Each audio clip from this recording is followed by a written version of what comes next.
নমস্কার বন্ধুরা, সুমইজ astrological tips চ্যানেলে তোমাদের আবার স্বাগত জানাচ্ছি। আজকে আমি তোমাদের ইভিল আই এফেক্ট এবং নজর দোষ কীভাবে আমরা দূর করতে পারি সেই সংক্রান্ত কয়েকটা পয়েন্ট বলে দিচ্ছি। প্রথমত হচ্ছে, প্রতিদিন আমাদের স্নানের জলের মধ্যে 1 চামচ আন্দাজ লবণ মিশিয়ে যদি আমরা স্নান করতে পারি তাহলে ভীষণভাবে আমরা উপকৃত হব এই সংক্রান্ত সমস্যা থেকে। দ্বিতীয়ত হচ্ছে, ব্ল্যাক টার্মালাইন ক্রিস্টাল যদি আমরা আমাদের শরীরে ধারণ করতে পারি অথবা আমাদের সাথে ক্যারি করতে পারি, সেই হিসেবেও কিন্তু আমাদের এই সংক্রান্ত প্রবলেম দূর হয়। এবং আরেকটা ব্যাপার হচ্ছে, যদি আমরা প্রতিদিন আমাদের যেখানে আমরা থাকছি অথবা যারা অফিসে রয়েছে সেখানেও ইউজ করতে পারো, যাদের নিজস্ব বিজনেস আছে সেখানেও ইউজ করতে পারো। আমাদের যে সেজ বলে যে পাতা পাওয়া যায়, যেটা বাস্তু কারেকশনে ব্যবহার করা হয়, সেই পাতাটা ধোয়াটা যদি আমরা সমস্ত ঘরে দেখাতে পারি তাহলে কিন্তু আমাদের নেগেটিভিটি এবং যে নজর দোষ আছে সেটা কাটে।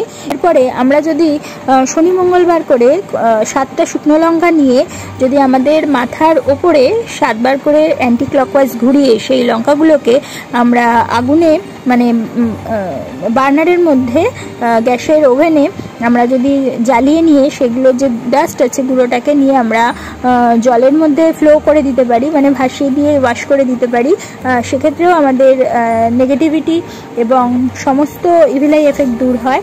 তাছাড়া আমরা ঘরের যে আমাদের মন্দির রয়েছে, অর্থাৎ ঘরে সিংহাসন, আমাদের যে ঠাকুরের নিত্যদিন পুজো করা হয় যে জায়গায় রয়েছে, সেই স্থানের দর্শন যদি আমরা পুজো পাঠ করি তাহলে তো খুবই ভালো। আর যারা করতে পারে না বা সময়ের অভাবে হয়ে ওঠে না, সেক্ষেত্রে যদিও তারা প্রণাম করে যদি ঘর থেকে বেরোয় অথবা সারাদিনে 1 বার বা 2 বার সকাল সন্ধে মন্দির দর্শন করে, ঘরের মন্দির দর্শন করে, সেক্ষেত্রেও কিন্তু এবং হাত জোড় করে প্রণাম করে, তাহলে কিন্তু তাদের সমস্ত নেগেটিভিটি এবং ইভিল আই এফেক্ট কাটে। তাছাড়া হনুমান চালিসা যে রয়েছে সেটা যদি প্রতিদিন পাঠ করতে পারে তাহলেও আমাদের গৃহ সংক্রান্ত অথবা বিভিন্ন দিকে যে নেগেটিভিটি বা নজরদোষ রয়েছে সেগুলো দূর হয়।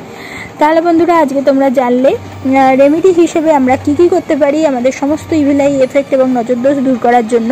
যদি তোমাদের আমার এই ভিডিওটা ভালো লাগে তাহলে অবশ্যই তোমরা একটা লাইক করে দিও, তোমাদের পরিচিতদের মধ্যে শেয়ার করে তাদের জানার সুযোগ করে দিও, এবং যারা এখনও পর্যন্ত আমার চ্যানেলটা সাবস্ক্রাইব করোনি অবশ্যই সাবস্ক্রাইব করে দিও, এবং পাশে থাকা বেল আইকনটি প্রেস করতে কিন্তু ভুলো না। তাহলে প্রত্যেকে ভালো থাকবে, প্রত্যেকে ভালো রাখবে। পরবর্তী ভিডিওতে আবার চলে আসবো, ততক্ষণের জন্য সকলকে ধন্যবাদ, নমস্কার।